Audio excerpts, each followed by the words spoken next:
இயேசு கிறிஸ்து பத்தி நான் பேசும்போது நான் உண்மையே மிரண்டு போறேங்க. தெய்வமாக இல்லை, 29 வருஷங்க அவர் ஒரு கார்பெண்டருங்க. அவர் ஒரு யூதர். 28 வருஷம்.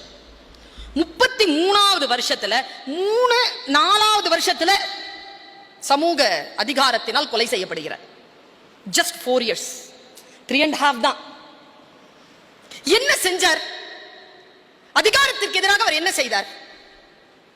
எனக்கு கேட்டா சர்ச்சுக்குள்ள நுழைஞ்சு வியாபாரிகள் சர்ச்சுக்குள்ள இருக்க கூடாதுன்னு அடிச்சு உடைச்சு சாட்டை எடுத்து வெளியில அனுப்புறார். வழிபாட்டுக்களம் வியாபாரத்திற்கான இடம் இல்லை என்று ஒரு குரல். எவ்வளவு பெரிய குரல் அது! எனக்கு அவரை பற்றி நினைச்சா ஏன் தெரியுமா ஆச்சரியம் இருக்கு. கன்னி மேரிக்கு பிறந்தவர். உங்களுக்கு தெரியும், அந்த காலகட்டத்தில் அப்படி ஒரு குழந்தை பிறந்தால் அந்த குழந்தை என்னவெல்லாம் சொல்லி இருப்பார், எப்படியெல்லாம் அந்த குழந்தை வளர்ந்திருக்கும். ஆனால் அவர் வாழ்ந்த வாழ்க்கையிலும், அவர் எழுப்பிய சில கேள்விகளிலும், அவர் மாற்றி அமைத்த சில வழி சூழலிலும் இந்த உலகம் என்ன தெரியுமா பண்ணுச்சு? இந்த உலகம் தன்னுடைய கேலண்டர் இருக்குல்ல பிள்ளைகளா, ஒரு மனிதனுடைய வாழ்க்கை எவ்வளவு பெரிய வெற்றி என்றால், இந்த உலகம் தன்னுடைய வரலாறை இந்த குழந்தை பிறப்பதற்கு முன், இந்த குழந்தை பிறப்பதற்கு பின் என்று மாற்றி அமைத்தது என்றால், அவ்வளவு பெரிய சமூக மாற்றத்தை தோற்றுவித்தவராக இயேசு கிறிஸ்து திகழ்ந்து கொண்டிருக்கிறார். இது ரொம்ப முக்கியமான செய்தி, குழந்தைகள் தெரிந்து கொள்ள வேண்டிய செய்தி. நீங்க எவ்வளவுதான் சொல்றீங்க, சமஸ்கிருத ஆண்டு சொல்றீங்க, ஹிஜ்ரி சொல்றீங்க, எல்லாம் தான் சொல்றீங்க. அப்படி சொல்லி காலேஜ் நடத்திருங்க பாப்போம். அப்படி சொல்லி கவர்மெண்ட் ஹாலிடேஸ் விட்டுருங்க பாப்போம். முடியாதுங்க. பர்த்டே அப்படி கொண்டாடிங்க பாப்போம். முடியாதுங்க. கிறிஸ்து பிறந்து இவ்வளவு வருஷத்துக்கு அப்புறமா நான் பிறந்தேன், கிறிஸ்து பிறந்து இவ்வளவு வருஷத்துக்கு அப்புறமா நான் செத்தேன். அதுதான் நமக்கு வரலாறு. இந்த வரலாறு இருக்கு இல்லையா, இதுதான் இயேசு கிறிஸ்து. இயேசு கிறிஸ்துவை பற்றி நான் யோசித்து பார்க்கிறேன். எல்லாருமே இருக்கிறாங்க. ஒரு சின்ன ஒரு சாதாரண ஒரு பெண், அந்த பெண் ஏதோ ஒரு ரூபாய் கொடுக்குறா, மற்றவங்க எல்லாம் நிறைய காசு கொடுக்குறாங்க. அந்த ₹1 கொடுத்தவங்க வீட்டுக்கு அவர் போறார், குடிசை வீட்டுக்கு போய் அவர் சாப்பிட்றார். அப்ப அந்த ஐஸ்வர்யவான் கேட்கிறான் ஒரு கேள்வி, நான் இவ்வளவு கொடுத்தேன், என் வீட்டுக்கு வரலையே, ₹1 தானே கொடுத்தா, அவ வீட்டுக்கு வந்தீங்கல்ல. அந்த சீர்திருத்தவாதி சொன்னார், நீ உன்னிலிருந்து ₹100 எடுத்து கொடுத்தாய், அவள் தன்னிடம் இருந்த எல்லா ரூபாயும் சேர்த்து ₹1 கொடுத்தாள். தானம்ங்கிறது என்னங்க? அள்ளி கொடுக்கறது இல்லைங்க, வலிக்க வலிக்க கிள்ளி கொடுக்கறதுங்க. வலிக்கணுங்க, கொடுக்கும்போது வலிக்கணும். இது இயேசு கிறிஸ்து. எனக்கு ரொம்ப பிடிக்கும் இயேசு கிறிஸ்து. ஏன் தெரியுமா? ஒரு பெண்ணை நின்று கல்லடிச்சு கொல்றதுக்காக ஒரு பெண்ணை சேர்க்கிறாங்க, கொண்டு வந்து நிறுத்திட்டாங்க, சுத்தி நிக்கிறாங்க, கல்லடிப்பட்டு அவ சாகணும், ஒழுக்கம் இல்லாத ஏதோ ஒரு காரியத்தை செஞ்சா. மண்ணில் எழுதுறாங்க மனுஷன், எல்லாரும் அவரைதான் பார்த்துட்டு இருக்காங்க. கீழே உட்கார்ந்து மண்ணில் எழுதுகிறார், ஹீப்ரூவில் எழுதுகிறார். என்ன எழுதினார் தெரியுமா? உங்களில் எவன் பாவம் செய்யவில்லையோ அவன் முதல் கல்லை எறியட்டும். ஒருத்தனால அடிக்க முடியலையே கல்லெடுத்து. அழகிகள் கைதுன்னு தானே சொல்றாங்க, அழகன்கள் எங்கே போனார்கள்? அவர்களை பற்றி எந்த குறிப்பும் இல்லையே. அப்படித்தானே போடுறாங்க. பெண்கள் குறித்து தானே எல்லா வசைகளும். முதலில் பெண்ணுக்கான விஷயங்கள் நடைபெறுகின்ற பொழுது அதற்கான ஒரு சமூக குரலாக, தன்னை முன்னிறுத்தி கொண்ட குரலாக இருந்தது இயேசு கிறிஸ்துவின் குரல். நான் இப்படிதான் இயேசு கிறிஸ்துவை பார்க்கிறேன். எங்க பைபிள் என்பது ஒரு தேன் கூடுங்க. அது ஒரு தேன் கூடு. நீங்க படிச்சு படிச்சு பார்க்க உள்ள இருந்து தேனா நீங்க பிழிஞ்சு எடுத்திருக்கலாங்க. அதுல இருந்து இந்த பக்கம் அந்த பக்கம் பிரிக்கிறாங்களாம். சொர்க்கவாதி நரகவாதின்னு பிரிச்சுட்டாங்களாம். சொர்க்கத்துக்கு நீங்க எல்லாம் போனாங்களாம்.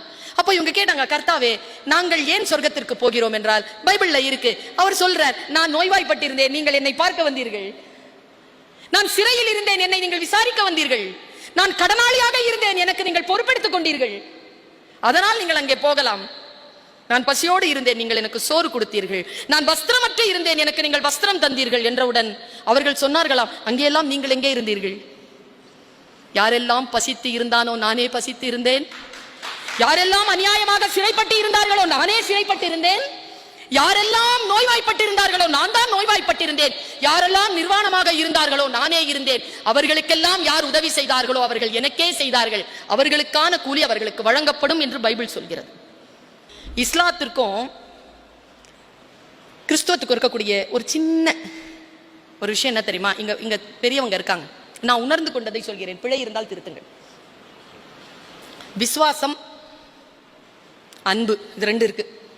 விசுவாசம் இருக்கு, அன்பு இருக்கு, 2 இருக்கு. இஸ்லாத்துலயும் இருக்கு, விசுவாசம் இருக்கு, அன்பு இருக்கு. இஸ்லாத்துல ஃபர்ஸ்ட் ஈமான் தான், விசுவாசம் தான். ஆனா கிறிஸ்துவத்துல ஃபர்ஸ்ட் விசுவாசம் இல்ல, அன்புதான். இதுதான் வித்தியாசம். அன்புக்கு பிறகுதான் வருகிறது விசுவாசம். கொரிந்தியர் எடுத்து படிச்சு பாருங்க. அன்பு சகலத்தையும் தாங்கும், சகலத்தையும் சகிக்கும், சகலத்தையும் நம்பும், சகலத்தையும். அன்புக்கு பொறாமை இல்லை. அன்பு தற்பொழிவை நாடாது. அன்பு அநியாயத்தில் சந்தோஷப்படாமல் சத்தியத்தில் சந்தோஷப்படும். நீ அந்நிய பாஷைகள் பேசினாலும் அன்பு உனக்கு இராவிட்டால் ஒன்றும் இல்லை. நீ சம்பாதித்த எல்லாவற்றையும் அன்னதானம் கொடுத்தாலும் அன்பு உனக்கு இராவிட்டால் எதுவும் இல்லைன்னு கொரிந்தியர் சொல்லுதுங்க. நாங்க நிக்கிறேங்க அந்த இடத்துல. நான் சம்பாதித்த எல்லாவற்றையும் தான் நான் கொடுத்து விட்டேனே, அப்புறம் எப்படி எனக்கு அன்பு இல்லைன்னு சொல்றேன் இல்லையா? இப்ப வேதம் என்ன சொல்கிறது? நான் இதை கொடுத்தால் இது எனக்கு கிடைக்கும் என்பதற்காக நீ கொடுத்தால் அதனால் இறைவன் உன்னை மன்னிப்பது இல்லை, உனக்கு எதுவும் தருவதில்லை. அன்பு மனவயப்பட்டு நீ எதை செய்கிறாயோ அதுதான் இறைவன் காலடிக்கு போகிறதே தவிர நோக்கத்தோடு செய்யக்கூடிய எதுவும் போவதில்லை என்பது விளங்கு.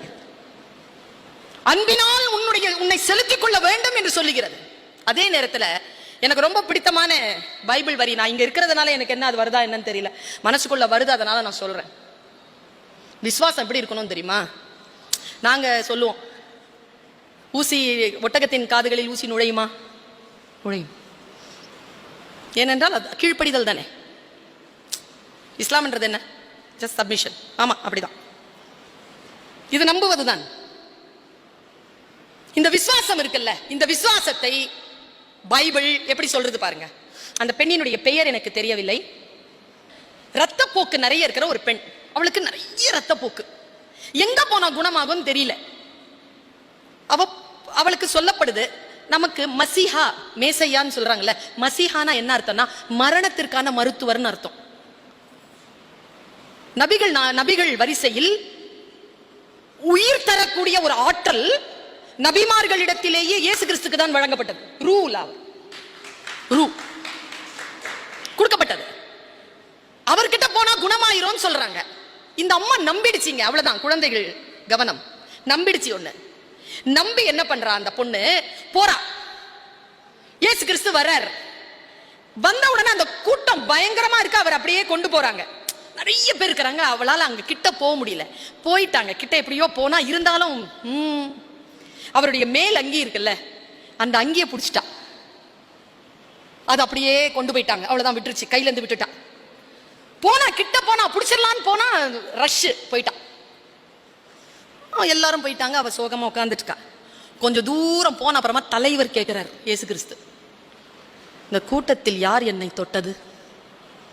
கூட இருக்கிறவங்க சொன்னாங்களா, ஆயிரக்கணக்கான பேர் வந்திருக்கிறாங்க ஆண்டவரே, எல்லோரும் தான் உங்களை தொட்டார்கள், யாரை என்று சொல்வது இல்லை, யாரோ ஒருவர் என்னை விசுவாசத்தினால் பிடித்தார்கள், என் உடலில் இருந்து வல்லமை புறப்பட்டதுன்னு. விசுவாசத்தினால் நீங்கள் பிடிக்கின்ற பொழுது இறைவனிடம் இருந்து வல்லமையை புறப்பட செய்ய வேண்டும் என்று பேசுகிறது பைபிள். அந்த வல்லமையை புறப்பட செய்யக்கூடிய விசுவாசம் நம்மிடத்தில் இருக்கிறதா? சர்ச்சுக்கு எல்லாரும் போனாங்க வழிபாடு நடத்துறதுக்கு, மழை வேணும்னு. ஒரு குழந்தை மட்டும்தான் கொடையோடு போச்சு. வந்துடும் நம்பிக்கை அதுக்கு.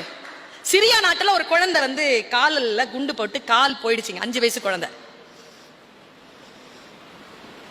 கடத்தி வச்சு ஆபரேஷன் பண்றாங்க. அது ஒரு கேம்ப், ராணுவ கேம்ப். காலில் இது போட்டுட்டு இருக்கிற, தைச்சிட்டு இருக்கக்கூடிய டாக்டரை பார்த்து அந்த குழந்தை பேசினது யூடியூப்ல இருக்கு.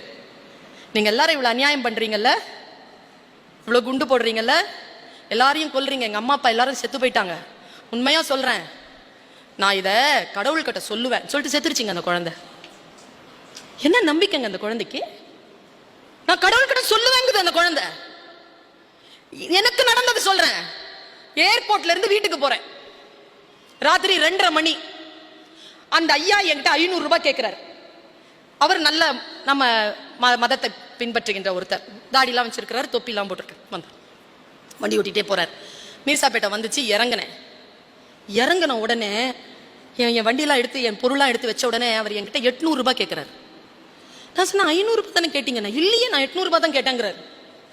இல்லைண்ணா, என்னம்மா நீங்க பொய் சொல்றீங்களான்றார். என்ன எனக்கு பொய் சொல்றீங்களான்னு மனசு ஒன்றும் சொல்லலைங்க. நான் பர்ஸை திறந்து 800 ரூபாவை எடுத்து எல்லாம் பார்த்துட்டு இருக்காங்கன்னு கொடுத்தேங்க. அவன் பதறி போட்டுட்டு, சும்மா கிண்டலுக்கு தான் கேட்டேன், என்ன நீங்க இவ்வளவு சீரியஸா எடுத்துக்கிட்டீங்க? இப்போ பயம் இருக்குல்ல, அந்த கொஞ்ச நேரத்தில் மறந்துருந்தியா நீ? அந்த வினாடியில் மறந்திருந்தாயா? அதனால்தான் தொடர்ந்து அந்த விஷயங்களில் இருக்க வேண்டும் என்பதற்காகத்தான் இத்தகைய பயிற்சிகள்.